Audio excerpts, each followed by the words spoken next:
कृष्ण, आज आषाढ़ मास के कृष्ण पक्ष का 10वां दिन है और आषाढ़ मास की 10वीं कथा एक ऐसी सीढ़ी है जो हमें और भी अधिक आत्मिक उन्नति की ओर ले जाती है।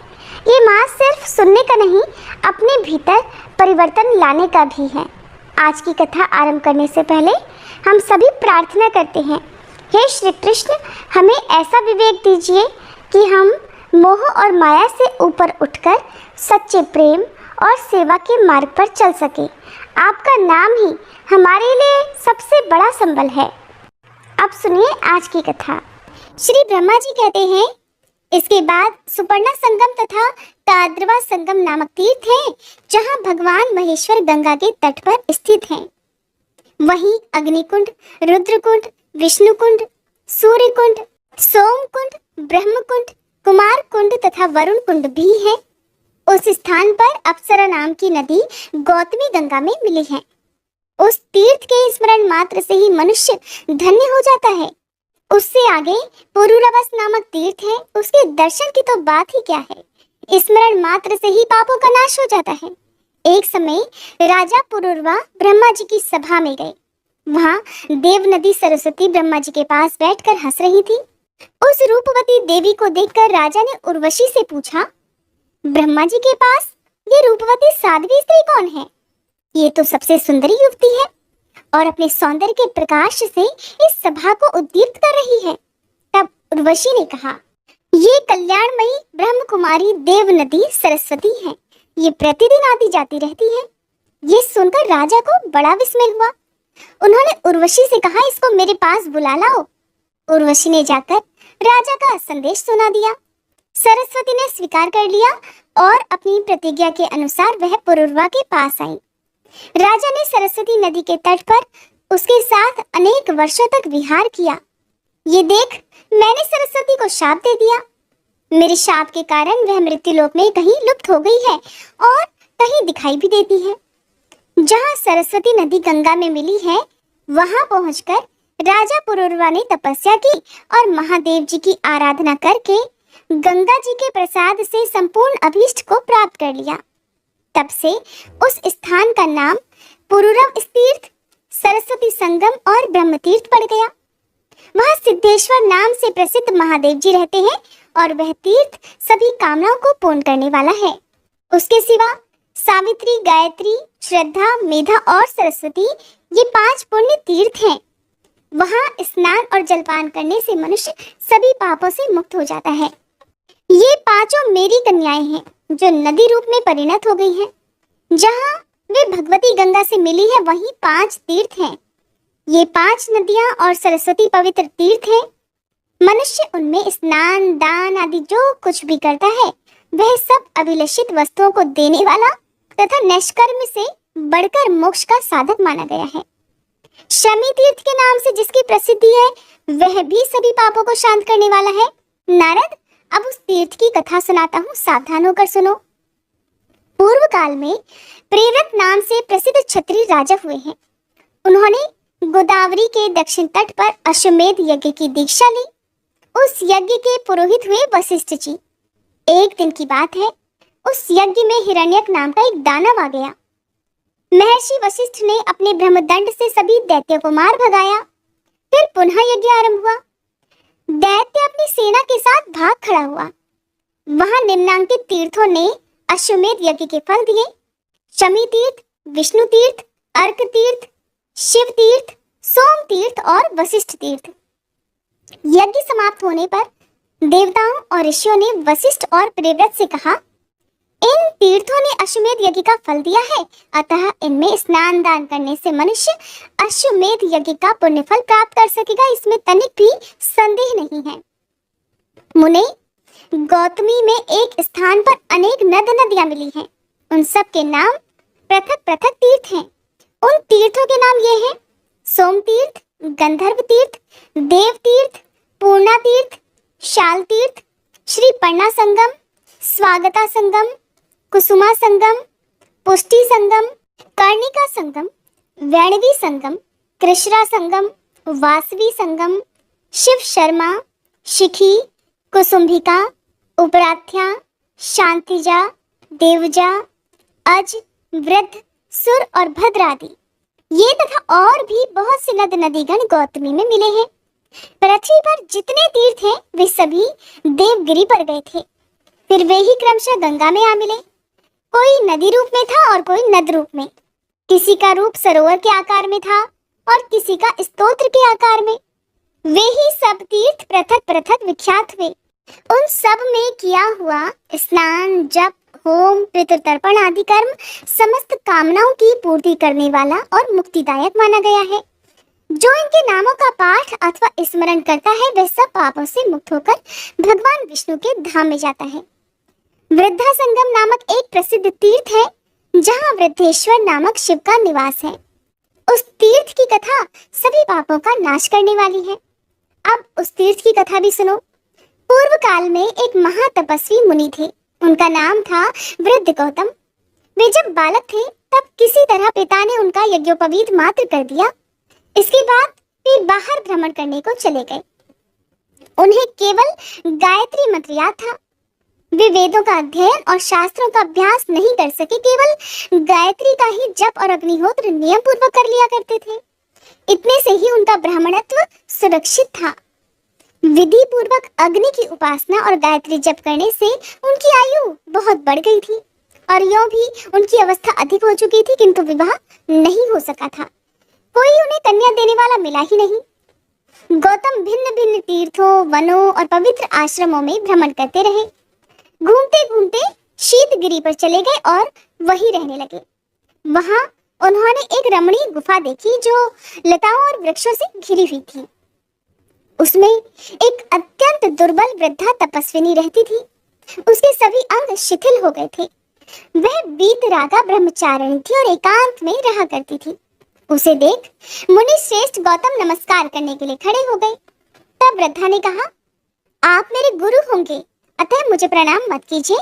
जिसे गुरु नमस्कार करता है उसकी आयु, विद्या, धन, कीर्ति, धर्म और स्वर्ग आदि सब नष्ट हो जाते हैं। ये सुनकर गौतम बड़े आश्चर्य में पड़े। वे हाथ जोड़कर बोले, तुम वृद्धा तपस्विनी हो, गुणों में भी मुझसे बड़ी चढ़ी हो और मैं तो बहुत कम पढ़ा लिखा और अवस्था में भी छोटा हूँ। फिर मैं भला तुम्हारा गुरु कैसे हो सकता हूँ? तब वृद्धा ने कहा, आष्टी चेषण के प्रेपुत्र ऋतध्वज थे। वे बड़े गुणवान, बुद्धिमान, शूरवीर तथा क्षत्रिय धर्म में तत्पर रहने वाले थे। एक दिन वे शिकार खेलने के लिए वन में आए और इसी गुफा में आकर विश्राम करने लगे। यहाँ उन पर एक सुंदरी अप्सरा की दृष्टि पड़ी। उसका नाम सुश्यामा था। वह गंधर्व राज की कन्या थी। राजा ने भी उसे देखा। दोनों के ही मन में एक दूसरे से मिलने की इच्छा हुई। ऋतध्वज ने सुश्यामा के साथ विहार किया। भोग इच्छा निवृत्त होने पर राजा उसकी अनुमति लेकर अपने घर चले गए। फिर सुश्यामा के गर्भ से मेरा जन्म हुआ। जब माता यहाँ से जाने लगी तब बोली, कल्याणी, जो पुरुष इस गुफा में पहले आ जाए वही तुम्हारा पति होगा। तब से आज तक तुम ही केवल यहाँ आए हो, दूसरा कोई भी पुरुष कभी यहाँ नहीं आया। ब्राह्मण और किसी ने मेरा वरण नहीं किया है, न मेरी माता है न पिता। मैं आप ही अपनी मालिक हूँ। अब तक ब्रह्मचर्य व्रत में रही, अब पुरुष की इच्छा रखती हूँ, आप मुझे स्वीकार कर लीजिए। गौतम बोले, भद्रे, मेरी अवस्था तो अभी 1000 वर्ष की ही है और तुम 90,000 वर्ष की हो गई हो। मैं बालक और तुम वृद्धा, ये संबंध योग्य नहीं जान पड़ता। वृद्धा कहने लगी, पूर्व काल में आप ही मेरे पति नियत कर दिए गए हैं। अब दूसरा कोई भी मेरा पति नहीं हो सकता और विधाता ने आपको मुझे दिया है, अतः अब आप मुझे स्वीकार मत कीजिए। मुझ में कोई दोष नहीं और मैं आप में भक्ति रखती हूँ। तब भी यदि आप मुझे ग्रहण नहीं करना चाहते तो आपके देखते देखते अभी अपने प्राण त्याग दूंगी। यदि अभीष्ट वस्तु की प्राप्ति ना हो तो प्राणियों के लिए तो मर जाना ही अच्छा है।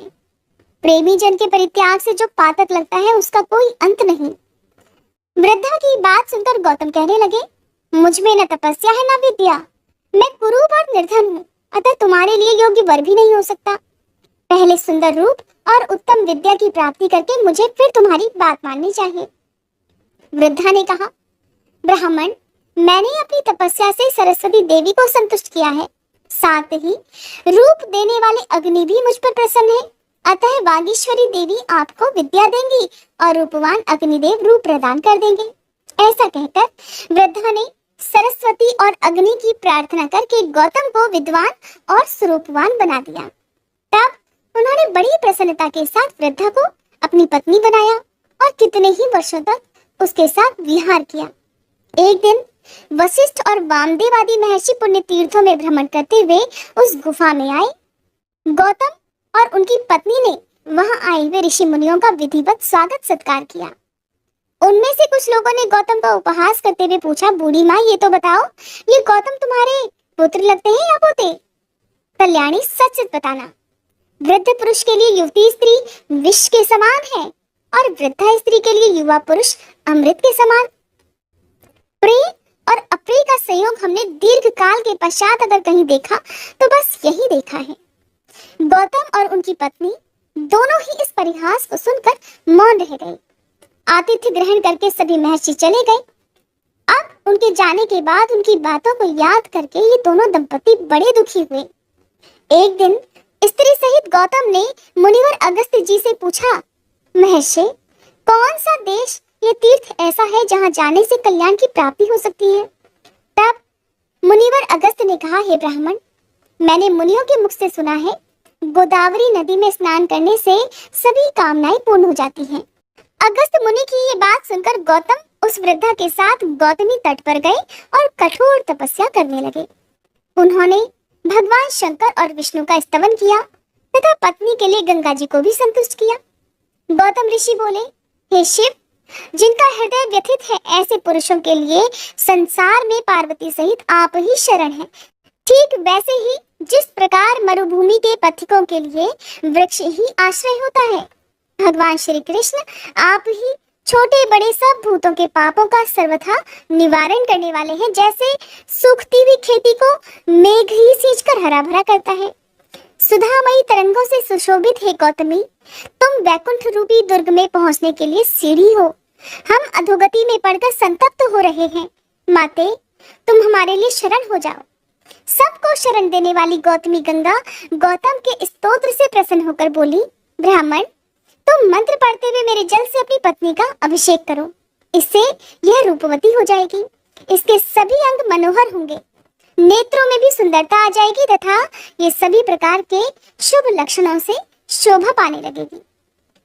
गंगा जी के आदेश से दोनों ने ऐसा ही किया। अतः उनकी कृपा से दोनों पति पत्नी सुंदर रूप वाले हो गए। उनके अभिषेक का जो जल था वह नदी रूप में परिणत हो गया। वृद्धा नाम से ही उस नदी की ख्याति हुई। गौतम ने जो शिवलिंग की स्थापना की वह भी वृद्धा के ही नाम पर वृद्धेश्वर कहलाया। वही मुनिश्रेष्ठ गौतम ने वृद्धा के साथ पूर्ण आनंद भी प्राप्त किया। तब से उस तीर्थ का नाम वृद्धा संगम हो गया और वहां किया हुआ स्नान और दान सभी मनोरथों को सिद्ध करने वाला है। हरे कृष्णा। आज के महात्म्य में बस इतना ही। अब सुनिए कल से आगे की पौराणिक कथा। पुलत्स्य जी बोले, राजन, पूर्व समय में स्वयं भगवान ने जब रघुवंश में अवतार लिया था तब वहां वे श्री राम नाम से विख्यात हुए। तब उन्होंने लंका में जाकर रावण को मारा और देवताओं का कार्य किया। इसके बाद वे वन से लौटकर पृथ्वी के राज्य सिंहासन पर स्थित हुए। उस समय उनके दरबार में अगस्त्य आदि महात्मा ऋषि उपस्थित हुए। महर्षि अगस्त्य जी की आज्ञा से द्वारपाल ने तुरंत जाकर महाराज को ऋषियों के आने की सूचना दी। सूर्य के समान तेजस्वी महर्षियों को द्वार पर आया जान श्री राम जी ने द्वारपाल से कहा, तुम शीघ्र ही उन्हें भीतर ले आओ। श्री राम जी की आज्ञा से द्वारपाल ने उन मुनियों को सुखपूर्वक महल के भीतर पहुंचा दिया। उन्हें आया देख रघुनाथ जी हाथ जोड़कर खड़े हो गए और उनके चरणों में प्रणाम करके उन सबको आसनों पर बिठाया। इसके बाद पुरोहित वशिष्ठ जी ने पाद्य, अर्घ्य और आचमन निवेदित करके उनका आतिथ्य सत्कार किया। इसके बाद श्री राम जी ने जब उनसे कुशल समाचार पूछा तब वे वेदवेत्ता महर्षि अगस्त्य जी को आगे करके इस प्रकार बोले, महाबाहो, आपके प्रताप से सर्वत्र कुशल है। रघुनंदन, बड़े सौभाग्य की बात है कि शत्रु दल का संहार करके लौटे हुए आपको हम लोग सकुशल देख रहे हैं।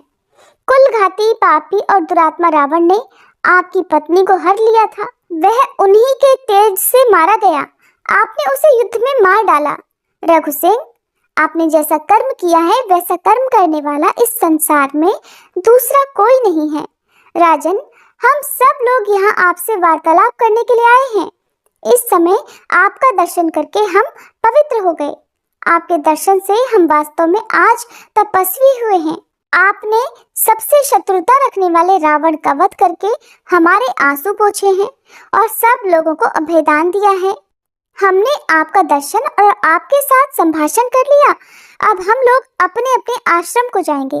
रघुनंदन, आप भविष्य में कभी हमारे आश्रम पर भी आइएगा। पुलत्स्य जी कहते हैं, भीष्म ऐसा कहकर वे मुनि उसी समय अंतर्ध्यान हो गए। उनके चले जाने पर धर्मात्माओं में श्रेष्ठ श्री राम जी ने सोचा, अहो, मुनि अगस्त्य ने मेरे सामने जो ये प्रस्ताव रखा है कि रघुनंदन फिर कभी मेरे आश्रम पर भी आना, तब अवश्य ही मुझे महर्षि अगस्त्य के यहाँ जाना चाहिए और देवताओं की कोई गुप्त बात हो तो उसे सुनना चाहिए, या फिर यदि वे कोई दूसरा काम बताएं तो उसे भी करना चाहिए। ऐसा विचार कर महात्मा रघुनाथ जी पुनः प्रजा पालन में लग गए। एक दिन एक बूढ़ा ब्राह्मण जो उसी प्रांत का रहने वाला था, अपने मरे हुए पुत्र को लेकर राजद्वार पर आया और इस प्रकार कहने लगा कि बेटा, मैंने पूर्व जन्म में ऐसा कौन सा पाप किया है जिससे तुझे इकलौते पुत्र को आज मैं मौत के मुंह में पड़ा देख रहा हूँ। निश्चय ही ये महाराज श्री राम जी का ही दोष है, जिसके कारण तेरी मृत्यु इतनी जल्दी आ गई। रघुनंदन, अब मैं भी अपनी पत्नी सहित प्राण त्याग दूंगा, फिर आपको बाल हत्या, ब्रह्म हत्या और स्त्री हत्या ये तीनों पाप लगेंगे। रघुनाथ जी ने उस ब्राह्मण की दुख और शोक में भरी सारी बात सुनी। फिर उसे चुप कराकर महर्षि वशिष्ठ जी से पूछा, गुरुदेव, ऐसी अवस्था में इस अवसर पर मुझे अब क्या करना चाहिए? इस ब्राह्मण की कही हुई बात सुनकर मैं किस प्रकार अपने दोष का मार्जन करूं, प्रायश्चित करूं? कैसे इस बालक को जीवन दान दूं? इतने में ही देवर्षि नारद वहां आ पहुंचे। वे वशिष्ठ मुनि के सामने खड़े होकर अन्य ऋषियों के पास महाराज श्री राम से बोले, रघुनंदन, इस बालक की जिस प्रकार अकाल मृत्यु हुई है उसका कारण बताता हूँ, सुनिए। पहले सतयुग में सब और ब्राह्मणों की ही प्रधानता थी। कोई ब्राह्मणोत्तर पुरुष तपस्वी नहीं होता था। उस समय सभी अकाल मृत्यु से रहित और चिरंजीवी होते थे। फिर त्रेता युग आने पर ब्राह्मण और क्षत्रिय दोनों की प्रधानता हो जाती है। दोनों ही तप में प्रवृत्त हो जाते हैं। द्वापर में वैश्यों में भी तपस्या का प्रचार हो जाता है। ये तीनों युगों के धर्म की विशेषता है। इन तीनों युगों में शूद्र जाति का मनुष्य तपस्या नहीं कर सकता। केवल कलयुग में शूद्र जाति को भी तपस्या का अधिकार होगा। राजन, इस समय आपके राज्य की सीमा पर एक खोटी बुद्धि वाला शूद्र अत्यंत कठोर तपस्या कर रहा है। उसी के शास्त्र विरुद्ध आचरण के प्रभाव से इस बालक की मृत्यु हुई है। राजा के राज्य या नगर में जो कोई भी अधर्म अथवा अनुचित कर्म करता है, उसके पाप का चतुर्थ अंश राजा के हिस्से में आ जाता है। इसलिए पुरुष श्रेष्ठ, आप अपने राज्य में घूमिए और जहाँ कहीं भी पाप होता दिखाई दे उसे रोकने का प्रयास कीजिए। ऐसा करने से आपके धर्म, बल और आयु में वृद्धि होगी। साथ ही ये बालक भी जी उठेगा। नारद जी के इस प्रकार कहने पर श्री रघुनाथ जी को बड़ा आश्चर्य हुआ और फिर वे अत्यंत प्रसन्न होकर लक्ष्मण से बोले, सौम्य, जाकर उस श्रेष्ठ ब्राह्मण को सांत्वना दो और उस बालक के शरीर को तेल से भरी नाव में रखवा दो। जिस प्रकार भी उस निरपराध बालक के शरीर की रक्षा हो सके वो उपाय करो। उत्तम लक्षणों से युक्त सुमित्रा कुमार लक्ष्मण को इस प्रकार आदेश देकर भगवान श्री राम ने पुष्पक विमान का स्मरण किया। रघुनाथ जी का अभिप्राय जानकर इच्छानुसार चलने वाला वह स्वर्ण विभूषित विमान एक ही मुहूर्त में उनके समीप आ पहुंचा और हाथ जोड़कर बोला, महाराज, आपका आज्ञाकारी ये दास आपकी सेवा में उपस्थित है। पुष्पक की सुंदर उक्ति सुनकर, सुंदर वाक्य सुनकर महाराज श्री राम महर्षि वशिष्ठ को प्रणाम करके उस विमान पर आरूढ़ हुए और धनुष, भाथा और चमचमाता हुआ खड्ग लेकर तथा लक्ष्मण और भरत को नगर का भार सौंपकर दक्षिण दिशा की ओर चल दिए। दंडकारण्य वन के पास पहुंचने पर एक पर्वत के दक्षिण किनारे बहुत बड़ा तालाब था। रघुनाथ जी ने देखा उस सरोवर के तट पर एक तपस्वी नीचे मुंह किए लटक रहा है और बड़ी कठोर तपस्या कर रहा है। भगवान श्री राम उस तपस्वी के पास जाकर बोले, तापस, मैं दशरथ जी का पुत्र श्री राम हूँ और कौतूहलवश आपसे एक प्रश्न पूछता हूँ। मैं ये जानना चाहता हूँ कि आप किस लिए तपस्या करते हो। ठीक ठीक बताओ, तुम ब्राह्मण हो या दुर्जय क्षत्रिय, तीसरे वर्ण में उत्पन्न वैश्य हो या शूद्र। तपस्या सत्य स्वरूप है और नित्य है। उसका उद्देश्य है स्वर्ग आदि उत्तम लोकों की प्राप्ति। तप सात्विक, राजस और तामस 3 प्रकार का होता है। ब्रह्मा जी ने जगत के उपकार के लिए तपस्या की सृष्टि की है, इसलिए परोपकार के उद्देश्य से किया हुआ तप सात्विक होता है। क्षत्रियोचित तेज की प्राप्ति के लिए किया जाने वाला भयंकर तप राजस कहलाता है और जो दूसरों का नाश करने के लिए अपने शरीर को अस्वाभाविक रूप से कष्ट देते हुए तपस्या की जाती है वह आसुर अर्थात तामस कही जाती है। तुम्हारा भाव तो आसुर जान पड़ता है और मुझे ऐसा लगता है कि तुम द्विज नहीं हो। अनायास ही महान कर्म करने वाले श्री रघुनाथ जी के ऐसे वचन सुनकर नीचे मस्तक करके लटका हुआ शूद्र उसी अवस्था में लटके लटके ही बोला, राजन, आपका स्वागत है। रघुनंदन, चिरकाल के बाद मुझे आपका दर्शन हुआ है। मैं आपके पुत्र के समान हूँ। आप मेरे लिए पिता के समान हैं। क्योंकि राजा तो सभी के पिता होते हैं। महाराज, आप हमारे पूजनीय हैं। हम आपके राज्य में तपस्या करते हैं, उसमें आपका भी भाग है। विधाता ने पहले ही ऐसी व्यवस्था कर दी है। राजन, आप धन्य हैं जिनके राज्य में तपस्वी लोग इस प्रकार सिद्धि की इच्छा रखते हैं। मैं शूद्र योनि में उत्पन्न हुआ हूँ और कठोर तपस्या में लगा हुआ हूँ। पृथ्वीनाथ, मैं झूठ नहीं बोलता, क्योंकि मुझे देवलोक प्राप्त करने की इच्छा है। मेरा नाम शंभूक है। वो इस प्रकार बातें कर ही रहा था कि श्री रघुनाथ जी ने म्यान से चमचमाती हुई तलवार निकाली और उसका मस्तक धड़ से अलग कर दिया। उस शूद्र के मारे जाने पर इंद्र और अग्नि आदि देवता साधु साधु कहकर बारंबार श्री रामचंद्र जी की प्रशंसा करने लगे। आकाश से श्री राम जी के ऊपर वायु देवता के छोड़े हुए दिव्य फूलों की सुगंध भरी वर्षा होने लगी। जिस क्षण ये शूद्र मारा गया, ठीक उसी समय वह बालक जी उठा। पुलस्त्य जी कहते हैं, इसके बाद देवता लोग अपने बहुत से विमानों के साथ वहां से चल दिए। श्री राम जी ने भी शीघ्र ही महर्षि अगस्त्य के तपोवन की ओर प्रस्थान किया। फिर श्री रघुनाथ जी पुष्पक विमान से उतरे और मुनिश्रेष्ठ अगस्त्य जी को प्रणाम करने के लिए उनके पास गए। श्री राम बोले, मुनिश्रेष्ठ, मैं दशरथ का पुत्र श्री राम आपको प्रणाम करने के लिए सेवा में उपस्थित हुआ हूँ। आप अपनी सौम्य दृष्टि से मेरी ओर देखिए। इतना कहकर उन्होंने बारंबार मुनि के चरणों में प्रणाम किया और कहा, भगवान, मैं शंभूक नामक शूद्र का वध करके आपके दर्शन की इच्छा से यहाँ आया हूँ। कहिए, आपके शिष्य कुशल से है ना? इस वन में कोई उपद्रव तो नहीं है? अगस्त्य जी बोले, रघुश्रेष्ठ, आपका स्वागत है।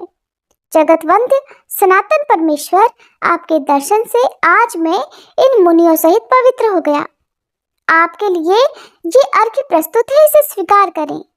आप अपने अनेकों उत्तम गुणों के कारण सदा सबके सम्मान पात्र हैं। मेरे हृदय में तो आप सदा ही विराजमान रहते हैं, अतः मेरे परम पूज्य हैं।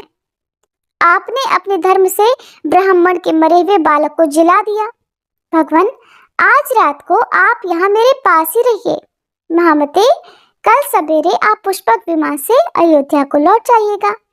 सौम्य, ये आभूषण विश्वकर्मा का बनाया हुआ है। ये दिव्य आभरण है और अपने दिव्य रूप और तेज से जगमगा रहा है। राजन, आप इसे स्वीकार करके मेरा प्रिय कीजिए, क्योंकि प्राप्त हुई वस्तु का पुनः दान कर देने से महान फल की प्राप्ति बताई गई है। श्री राम ने कहा, ब्राह्मण, आपका दिया हुआ दान लेना मेरे लिए तो बहुत निंदा की बात होगी।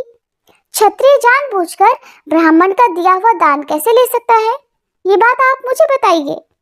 किसी आपत्ति के कारण मुझे कष्ट हो, ऐसी बात भी नहीं है। फिर दान कैसे लूं? इसे लेकर मुझे केवल दोष का भागी होना पड़ेगा, इसमें बिल्कुल भी संदेह नहीं। तब अगस्त्य जी बोले, श्री राम, प्राचीन सतयुग में जब अधिकांश मनुष्य ब्राह्मण ही थे, तब समस्त प्रजा राजा से हीन थी। एक दिन सारी प्रजा पुराण पुरुष ब्रह्मा जी के पास राजा प्राप्त करने की इच्छा से गई और कहने लगी, लोकेश्वर, जैसे देवताओं के राजा देवादिदेव इंद्र हैं, उसी प्रकार हमारे कल्याण के लिए भी इस समय एक ऐसा राजा नियत कीजिए जिसे पूजा और भेंट देकर सब लोग पृथ्वी का उपभोग कर सकें। तब देवताओं में श्रेष्ठ ब्रह्मा जी ने इंद्र सहित समस्त लोकपालों को बुलाकर कहा कि तुम सब लोग अपने अपने तेज का अंश यहाँ एकत्रित करो। तब सभी लोकपालों ने मिलकर 4 भाग दिए। वो भाग अक्षय था, उससे अक्षय राजा की उत्पत्ति हुई। लोकपालों के उस अंश को ब्रह्मा जी ने मनुष्यों के लिए एकत्रित किया। उसी से राजा का प्रादुर्भाव हुआ, जो प्रजाओं के हित साधन में कुशल होता है। इंद्र के भाग से राजा सब पर अपना आदेश चलाता है। वरुण के अंश से समस्त देहधारियों का पोषण करता है। कुबेर के अंश से वह याचकों को धन देता है और राजा में जो यमराज जी का अंश है, उसके द्वारा वह अपनी प्रजा को दंड देता है। रघुश्रेष्ठ, उसी इंद्र के भाग से आप भी मनुष्यों के राजा हुए हैं, इसलिए प्रभु मेरा उद्धार करने के लिए ये आभूषण ग्रहण कीजिए। पुलत्स्य जी कहते हैं, राजन, तब श्री रघुनाथ जी ने महात्मा अगस्त्य के हाथ से वह दिव्य आभूषण ले लिया, जो बहुत ही विचित्र था और सूर्य की तरह चमक रहा था। उसे लेकर वे बहुत देर तक निहारते रहे। बार बार विचार करने लगे कि ऐसे रत्न तो मैंने विभीषण की लंका में भी नहीं देखे। इस प्रकार मन ही मन सोच विचार करने के बाद श्री राम जी ने महर्षि अगस्त्य से उस दिव्य आभूषण की प्राप्ति का वृतांत पूछना आरंभ किया। भगवान श्री राम बोले, हे ब्राह्मण, ये रत्न तो बड़ा अद्भुत है, राजाओं के लिए भी ये अलभ्य ही है। आपको ये कहाँ से और कैसे मिल गया और किसने इस आभूषण को बनाया है? तब अगस्त्य जी कहने लगे, रघुनंदन, पहले त्रेता युग में एक बहुत विशाल वन था। उसका व्यास 100 योजन का था, किंतु उसमें न कोई पशु रहता था न पक्षी। उस वन के बीचों बीच 4 कोस लंबी एक झील थी, जो हंस और कारंडव आदि पक्षियों से संकुल थी। वहां मैंने एक बड़े आश्चर्य की बात देखी कि सरोवर के पास ही एक बहुत बड़ा आश्रम था, जो बहुत पुराना होने पर भी अत्यंत पवित्र दिखाई देता था, किंतु उसमें कोई तपस्वी नहीं था और न ही कोई और जीव थे। मैंने उस आश्रम में रहकर ग्रीष्म काल की एक रात बिताई। सवेरे उठकर जब तालाब की ओर चला तो रास्ते में मुझे एक बहुत बड़ा मुर्दा दिख पड़ा, जिसका शरीर अत्यंत हष्ट-पुष्ट था। मालूम होता था कि किसी तरुण पुरुष का यह शव है। उसे देखकर मैं सोचने लगा, ये कौन है, इसकी मृत्यु कैसे हो गई और ये इस महान वन में आया कैसे था? इन सारी बातों का मुझे अवश्य ही पता लगाना चाहिए। मैं खड़ा खड़ा यही सोच रहा था कि इतने में ही आकाश से एक दिव्य और अद्भुत विमान उतरता दिखाई दिया। वह परम सुंदर और मन के समान वेगशाली था। एक ही क्षण में वह विमान सरोवर के निकट आ पहुंचा। मैंने देखा उस विमान से एक दिव्य मनुष्य उतरा और सरोवर में स्नान कर उस मुर्दे का मांस खाने लगा। उस मोटे ताजे मुर्दे का भरपेट मांस खाकर वह फिर उस सरोवर में उतरा और उसकी शोभा को निहारकर फिर जल्दी ही स्वर्ग की ओर जाने लगा। उस शोभा संपन्न देवोपम पुरुष को ऊपर जाते देखकर मैं कहने लगा कि स्वर्गलोक के निवासी महाभाग, थोड़ा ठहरो तो सही, मैं तुमसे एक बात पूछता हूँ। तुम्हारी ये कैसी अवस्था है? तुम कौन हो? देखने में तो तुम देवता के समान लगते हो, किंतु तुम्हारा भोजन तो बहुत ही घृणित है। सौम्य, ऐसा भोजन क्यों करते हो और कहाँ रहते हो? रघुनंदन, मेरी बात सुनकर उस स्वर्गवासी पुरुष ने हाथ जोड़कर कहा, विप्रवर, मेरा जैसा वृतांत है उसे आप सुनिए। पूर्व काल की बात है, विदर्भ देश में मेरे महायशस्वी पिता राज्य करते थे। वे वसुदेव के नाम से त्रिलोकी में विख्यात और परम धार्मिक थे। उनकी 2 पत्नियां थीं। उन दोनों से एक एक करके 2 पुत्र हुए थे। मैं उनका ज्येष्ठ पुत्र था और लोग मुझे श्वेत कहते थे। मेरे छोटे भाई का नाम सुरथ था। पिताजी की मृत्यु के बाद पूर्ववासियों ने विदर्भ देश के राज्य पर मेरा अभिषेक कर दिया। मुझे राजा बना दिया और फिर मैं वहां पूरी सावधानी के साथ राज्य संचालन करने लगा। इस प्रकार राज्य और प्रजा का पालन करते करते मुझे कई हजार वर्ष बीत गए। एक दिन किसी निमित्त को लेकर मुझे प्रबल वैराग्य हो गया और मैं मृत्यु पर्यंत तपस्या का निश्चय करके इस तपोवन में चला आया। राज्य पर मैंने अपने छोटे भाई महारथी सुरथ का अभिषेक कर दिया। फिर इस सरोवर पर आकर मैंने अत्यंत कठोर तपस्या आरंभ की। उसके प्रभाव से मुझे भुवनों में सर्वश्रेष्ठ कल्याणमय ब्रह्मलोक की प्राप्ति हुई, किंतु वहां पहुंचने पर मुझे भूख और प्यास अधिक सताने लगी। मेरी इंद्रियां तिलमिला उठी। मैंने त्रिलोकी के सर्वश्रेष्ठ देवता ब्रह्मा जी से पूछा कि भगवान, ये लोक तो भूख और प्यास से रहित सुना गया है, ये मुझे किस कर्म का फल प्राप्त हुआ है कि भूख और प्यास यहाँ भी मेरा पीछा नहीं छोड़ती? देव जल्दी बताइए, मेरा आहार क्या है? महामुनि, इस पर ब्रह्मा जी ने बहुत देर तक सोचने के बाद कहा, तात, पृथ्वी पर कुछ दान किए बिना यहाँ कोई वस्तु खाने को नहीं मिलती। तुमने उस जन्म में भिखारियों को कभी भीख तक नहीं दी। जब तुम राजभवन में रहकर राज्य करते थे, उस समय भूल से या मोहवश तुम्हारे द्वारा किसी अतिथि को भोजन नहीं मिला है, इसलिए यहाँ रहते हुए भी तुम्हें भूख और प्यास का कष्ट भोगना पड़ता है। राजन, तरह तरह के आहारों से जिसको तुमने भली भांति पुष्ट किया था, वह तुम्हारा उत्तम शरीर यहाँ पड़ा हुआ है। अब उसी का मांस खाओ, उसी से तुम्हारी तृप्ति होगी। ब्रह्मा जी के ऐसा कहने पर मैंने पुनः उनसे निवेदन किया कि प्रभु, अपने शरीर का भक्षण कर लेने पर भी मेरे लिए दूसरा कोई आहार नहीं रह जाता है जिससे इस शरीर की भूख मिट सके और जो कभी चुकने वाला ना हो, ऐसा कोई भोजन मुझे देने की कृपा कीजिए। तब ब्रह्मा जी ने कहा, तुम्हारा शरीर ही अक्षय बना दिया गया है, उसे प्रतिदिन खाकर तुम तृप्ति का अनुभव करते रहोगे। इस प्रकार अपने ही शरीर का मांस खाते खाते जब तुम्हारे 100 वर्ष पूरे हो जाएंगे, उस समय तुम्हारे विशाल और दुर्गम तपोवन में महर्षि अगस्त पधारेंगे। उनके आने पर ही तुम इस संकट से छूट पाओगे। राजर्षि, वे इंद्र सहित संपूर्ण देवताओं और असुरों का भी उद्धार करने में समर्थ हैं। फिर तुम्हारे इस घृणित आहार को छुड़ाना उनके लिए कौन बड़ी बात है?